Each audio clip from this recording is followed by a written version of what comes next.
Hello, I'm Kevin Tucker, Junior Vice Commander-in-Chief of Sons of Union Veterans of the Civil War.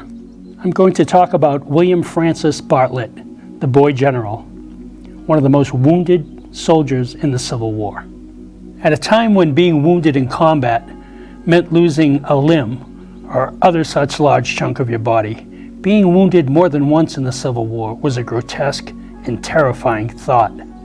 Imagine being wounded multiple times and going back into combat every time until you could barely walk anymore.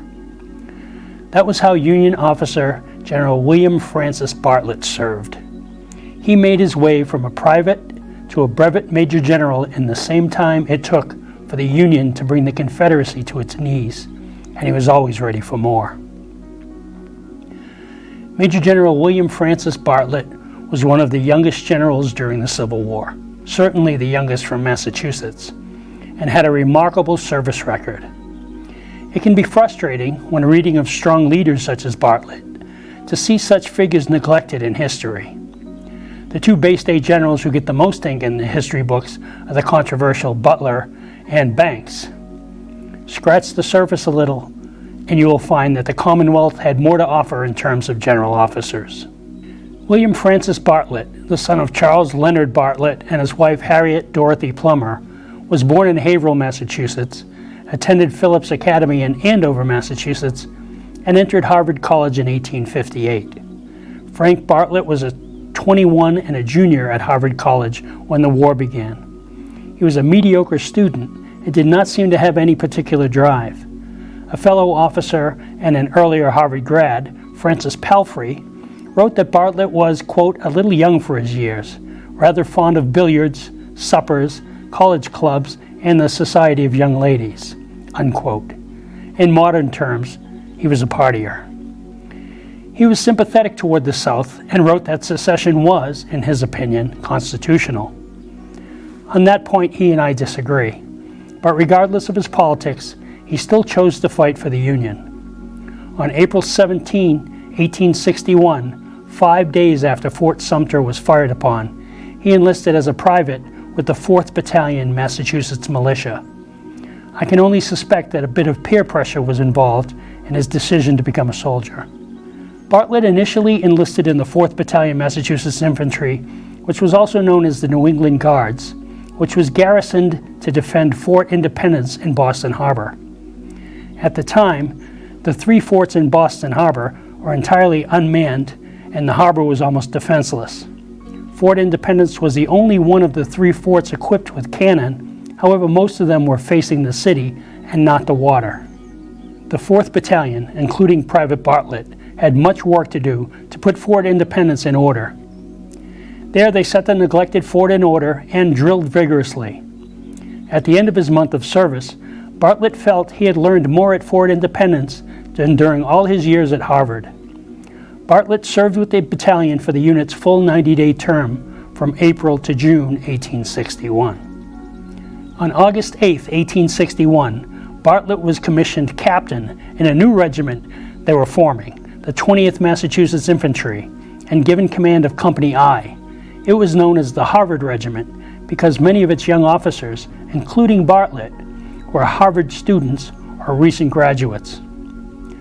Shortly after arriving in Virginia in September 1861, Captain Bartlett led his company into battle for the first time when the 20th Massachusetts took part in the Battle of Ball's Bluff on October 21, 1861. Subjected to a horrific hail of fire, the men were obliged to lie prone. Bartlett, however, as he wrote, quote, felt that if I was going to be hit, I should be, whether I stood up or lay down. So I stood up and walked around among the men, stepping over them and talking to them in a joking way to take away their thoughts from the bullets and keep them more self-possessed, unquote. That was a clear demonstration of what sort of leader Bartlett was going to be. The engagement was a great defeat for the Union Army. Hoping to avoid any further such defeats, Major General George B. McClellan, the commander of the Army of the Potomac, to which the 20th Massachusetts was attached, developed a plan to bypass the difficult overland route to the Confederate capital of Richmond. The Peninsula Campaign was intended to be a rapid movement of the Army of the Potomac by water, then by land, up the relatively short Virginia Peninsula. The 20th Massachusetts and Captain Bartlett were part of this massive movement in the spring of 1862. The campaign stalled, however, when McClellan chose to lay siege to Yorktown, Virginia, rather than assaulting the far smaller Confederate force there. During the siege on April 24, 1862, while on the outer lines and examining the enemy's position through his field glasses, Bartlett was shot in the knee. This would require the amputation of his leg. Bartlett returned to Boston to recuperate and, during the summer of 1862, finished his degree at Harvard. Though he suffered terribly from the pain of amputation, by many accounts he kept a good humor and wrote a wry comment, quote, "Ask the colonel if they gave my leg a Christian burial, for my foot torments me as if ill at rest," unquote. After completing his degree, Bartlett chose not to rejoin the 20th Massachusetts and resigned his commission on November 12, 1862. Captain Bartlett might have called his war career finished, and done so with honor, but Bartlett was not done with the war.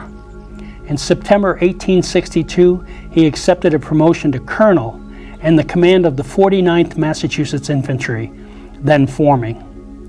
He was fitted with a prosthetic leg, and when the regiment departed, he rode with a crutch strapped to his back.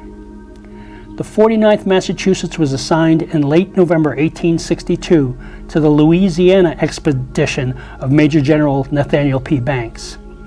The aim of the expedition was to increase the number of Union soldiers in the Army Department of the Gulf and to conquer the few remaining Confederate strongholds on the Mississippi River, thus opening that waterway to the Union.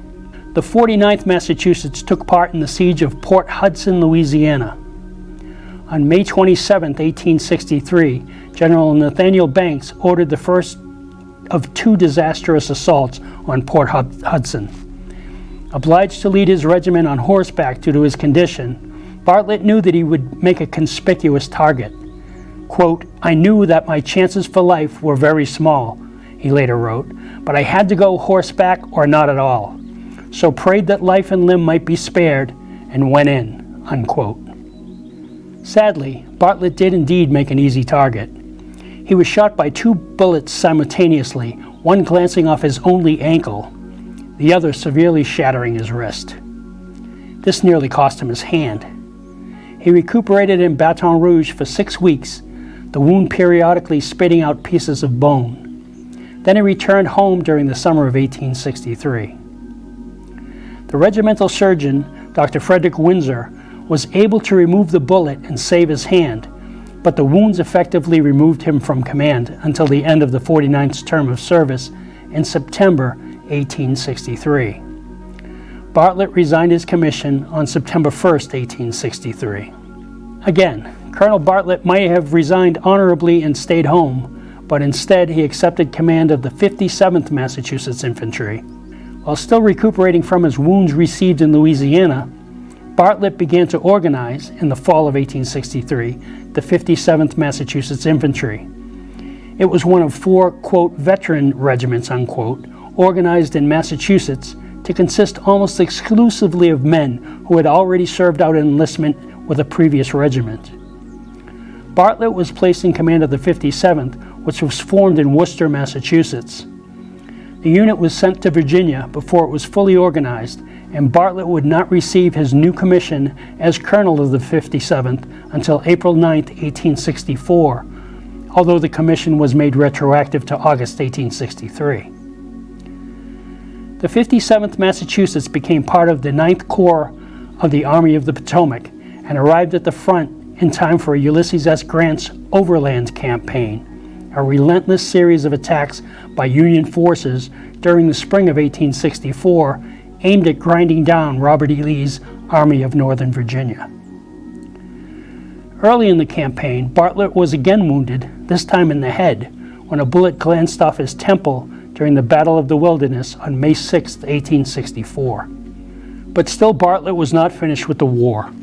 In June 1864, he received his commission, signed by Lincoln, promoting him to Brigadier General. He was only 24 years old. In July, he returned to the Army of the Potomac as the commander of the 1st Brigade, 1st Division, 9th Corps. The brigade consisted of 6 Massachusetts and 1 Pennsylvania regiment, all of them war-torn and much diminished. During July, he played a small role in the planning of the Battle of the Crater. This was a bold attempt to break the siege of Petersburg by digging a mine beneath Confederate entrenchments and detonating a massive amount of gunpowder to create a gap through which the Union forces could assault the city. The division that had trained to lead the charge, consisting of African American troops, had a solid plan of execution and were well drilled. Unfortunately, General Meade sidelined the black troops just before the attack, and Leddy's division, including Bartlett's brigade, led an ill-prepared charge. After the mine was exploded, Bartlett's brigade led the way into the fray and promptly became trapped in the crater. During the fight, Bartlett's prosthetic leg was crushed by a boulder thrown by an exploding shell. Unable to retreat with his men, he was captured by the Confederates. Bartlett spent 2 months in Libby Prison, where he grew severely ill. He was eventually released through the prisoner exchange at the end of September in 1864. It took somewhat longer for Bartlett to recover this time, but he still was not done. 2 months after the Confederate surrender, Bartlett returned to command of the 1st Division of the 9th Corps, then serving garrison duty outside of Washington. He remained in this command but a short time, the division being mustered out in July 1865.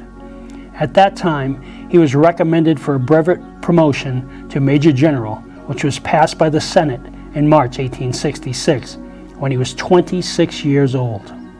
After the war, he became a manager of various manufacturing companies, including the Tredegar Iron Works in Richmond. He frequently spoke at large gatherings on the politics of Reconstruction, urging reconciliation and fair treatment of the South. In this regard, he castigated the radical Republicans, repudiating some civil rights legislation, something that puts him on the wrong side of history. But he was at the time much respected for his centrist position and message of peace. During the 1874 Harvard commencement dinner, the first to take place in Memorial Hall, dedicated to those from Harvard who had died in the war, General Bartlett gave an address that would long be remembered in Massachusetts. Quote, "I think that the natural instinct of people everywhere," he said, "is toward peace and goodwill, and were it never thwarted by party intrigue, we should be much nearer to a perfect union, such as these men fought for, than we are today. It was to make this a happy, reunited country, where every man should be, in reality, free and equal before the law, that our comrades fought, our brothers fell. They died for their country, for the South no less than for the North." He eventually settled in Pittsfield, Massachusetts, where he died from tuberculosis in 1876. Who does not remember the leader of the assault of the mine at Petersburg, the solitary horseman in front of Port Hudson, whom a foeman worthy of him bade his soldiers spare from love and admiration of such gallant bearing? Who does not still hear the echo of those eloquent lips after the war, teaching reconciliation and peace? Oliver Wendell Holmes describing William Francis Bartlett in 1884. In 1904, a statue of William Francis Bartlett was dedicated in the Massachusetts State House, where it is still on display in Memorial Hall. I'm Kevin Tucker, Junior Vice Commander of Sons of Union Veterans of the Civil War, and you've been listening to the story of William Francis Bartlett, the Boy General.